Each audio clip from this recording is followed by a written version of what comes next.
안녕하세요. 스마트 등산교실 양현지입니다. 안녕하세요. 원정민입니다. 오늘은요, 선생님, 땀을 적게 흘려라 라는 이야기를 또 해주시는데요.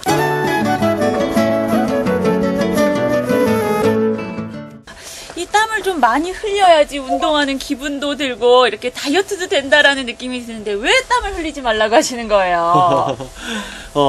등산하실 때 땀을 많이 흘려야 등산을 제대로 한 듯한 그런 생각을 갖고 계신 분들이 많은 것 같은데 그렇지 않습니다. 땀이란 것은 우리가 체온을 식히기 위해서 적당히 흘리는 것이지 필요 이상 많이 흘릴 필요가 있는 것이 아니죠. 땀을 많이 흘렸다고 해서 운동을 많이 한 게 아닙니다. 예를 들어서 똑같이 북한산을 올라갔을 때 어떤 사람은 땀을 많이 흘렸어요. 어떤 사람은 필요한 만큼 알맞게 흘렸습니다. 그러면 땀을 많이 흘린 사람이 운동을 많이 한 것인가요? 아니죠. 네, 그렇지 않죠. 예, 필요 이상으로 땀을 많이 흘렸다면요, 그것은 몸이 과열된 것으로 결코 운동 효과가 높은 것은 아닌 것이죠. 그런데요, 선생님, 이렇게 더운 여름에도요, 왜 땀복을 막 입고 등산을 하시면서 땀을 뻘뻘 흘리시는 분들 종종 보이십니다. 예, 요즘에 그렇게 일부러 땀을 많이 흘리시는 분들이 꽤 많은데, 그렇게 땀을 많이 흘리게 되면은 심혈관 질환 사고의 위험이 훨씬 더 높아지게 되는 겁니다.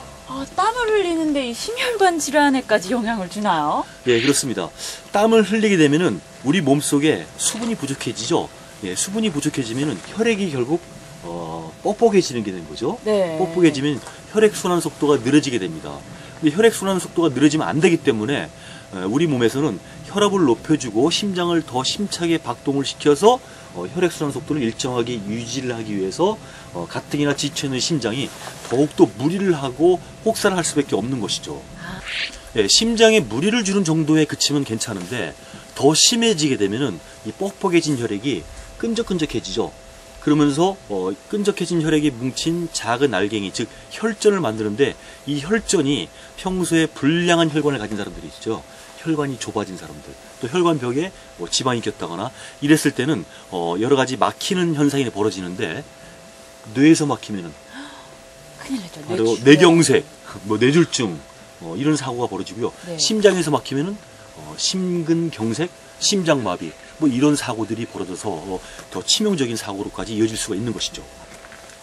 그래서 요즘 뉴스에서요, 심심치 않게 이 심혈관 질환으로 이렇게 사고를 당했다라는 게 뉴스에 나오는 거군요.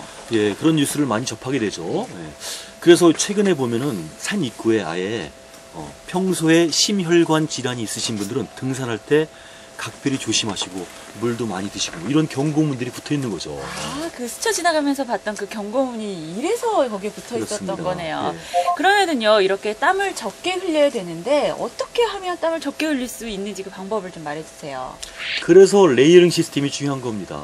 예, 우리가 체온이 좀 올라오고 땀이 날만 하면은 옷을 벗어서 땀을 적게 흘리도록 시원하게 옷을 입어야겠죠. 그러니까 옷을 좀 시원하게 입는 것이 가장 기본적인 방법이고요. 네. 그리고 가령 숲속에 햇빛이 없는 곳에서는 좀 불필요한 모자도 벗고, 모자를 쓰게 되면은 머리에서 체온이 뜨고 머리가 뜨거워서 땀을 더 많이 흘리게 되죠. 그리고 목에 드는 수건도 좀 벗고, 여름철에는 반팔 반바지 시원하게 입고 또 천천히 가고, 이런 방법을 통해서 불필요하게 땀을 많이 흘리지 않도록 하는 것이 정말 중요한 것이죠. 네. 그동안에 배워왔던 이런 내용들을 다 적용하면 되겠네요. 네네. 그렇지만은 등산 중에 땀을 안 흘릴 수는 없는 것이죠. 안 흘릴 수 없죠. 네, 어느 정도 땀을 흘리는 게 너무나 당연한 것이고요. 또 지난 시간에 물을 충분히 마시라고 이렇게 강조를 해드렸습니다. 근데 바로 이때 문제가 되는 것이죠. 땀을 흘리고 그 다음에 물을 많이 마시게 되면은 또 다른 문제가 발생하는 겁니다. 어떤 문제가 발생을 하나요? 자, 땀을 흘리게 되면은 땀과 함께 염분이 빠져나가죠. 네. 예. 그리고 우리가 마시는 물은 염분이 있는 게 아니죠. 그냥 생수는 염분이 없습니다. 그러다 보니까 우리 몸에 염분이 많이 빠져나가서 우리의 혈액과 몸 안에 있는 그 체액, 전해질은 일정한 균형, 적당한 염분의 농도를 유지를 하고 있어야 되는데, 염분이 빠져나가면서 바로 염분의 농도가 묽어지는 거죠. 또한 그 염분 속에는 이제 소금에는 이제 나트륨이라는 게 있는데, 그 우리 몸에 나트륨이 부족해서 저나트륨 혈증에 빠지는 일이 벌어지게 되는 겁니다. 그 이제 저나트륨 혈증의 이제 초기 증세가 많이들 경험을 하시는데, 약간 머리가 아프고요, 어지럽고, 그다음에 심해지면 근육경련이 일어나고, 그다음에 쥐가 나죠. 쥐 나죠. 네. 쥐가 나는 가장 큰 원인이 바로 땀을 많이 흘려서 염분을 상실해서 저나트륨 혈증에 빠지는 초기 증세라고 할 수가 있어요. 근데 이게 저나트륨 혈증이 정말 무서운 것이 심하면은 의식장애, 더 나가서 사망에도 이를 수 있다는 것이죠. 네, 하나 예를 들어볼까요? 운동 중에, 유산소 운동 중에 이제 물을 많이 마시는 것이 중요하다는 그런 인식을 하고 난 다음부터 뉴질랜드에서 국제 마라톤 대회를 한 적이 있어요. 네. 예, 근데 물을 많이 마시게 하기 위해서 이제 한 5km마다 급수대를 딱 설치하고 마라토너들이 이제 수시로 물을 많이 마시도록 했어요. 대회가 끝났습니다. 근데 한 사람이 사망을 한 사고가 벌어졌어요. 사인을 보니까 바로 저나트륨 혈증으로 인한 사망을 한 것입니다. 아, 땀을 많이 흘리고 물을 많이 마셨는데도 사망을 한 거네요. 네. 그럼 선생님 방금 말씀하신 그 저나트륨 혈증을 예방하기 위해서는요, 어떤 조치를 취해야 될까요? 저희가 소금을 막 이렇게 찍어 먹으면서 등산을 할 수도 없고, 어떻게 해야 되나요? 그런 방법은 적당치가 않습니다. 소금 알약이라는 것도 있어요. 그런 이제 땀을 많이 흘리는 환자분들을 위한 그런 것이고요. 보통 분들은 그런 방법으로 소금을 직접 섭취하면 또 다른 또 여러 가지 문제를 일으키니까 더 좋은 방법은 바로 스포츠 음료.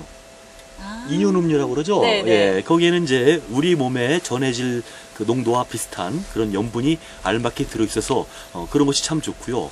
또 만약에 스포츠 음료가 또 잘 맞지 않는 분들은 자신이 직접 이온 음료를 만들 수도 있어요. 아, 어떻게 만들어요? 예, 생수에다가 소금을, 천일염을 좀 탑니다. 네. 그리고 그것만 넣으면 좀 맛이 없으니까 맛이 없죠. 설탕을 좀 집어넣어요. 아. 그래서 그 비율을 적당히 조절하면은 자기의 입맛에 딱 맞는 그 이온 음료, 스포츠 음료를 바로 만들 수가 있는 것입니다. 예, 그런 방법으로 이제 염분을 보충해 주면 되고요. 그리고 이제 뭐 그렇게까지 못하더라도 그냥 생수를 마실 경우에는요, 제가 지금까지 계속 강조한 것이 등산식품을 수시로 계속 자주 섭취하는 것이 중요하다고 말씀드렸죠. 네, 맞아요. 그런데 우리가 섭취하는 대부분의 식품에는요, 다 염분이 들어있습니다. 빵이든 떡이든 과자든 사탕이든 다 적당량의 소금이 들어있는 것이죠. 예, 그래서 그걸 섭취하는 것만으로도 우리가 땀으로 인해서 손실된 염분을 보충하기에 충분한 것이죠.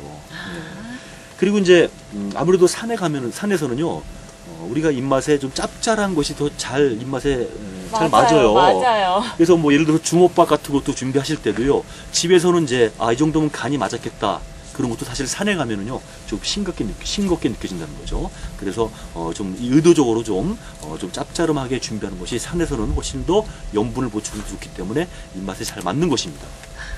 네, 그래서요, 선생님. 제가 등산할 때는 이렇게 짭짤한 음식이 제 입에 잘 맞았나 봐요. 여러분, 잘 들으셨죠?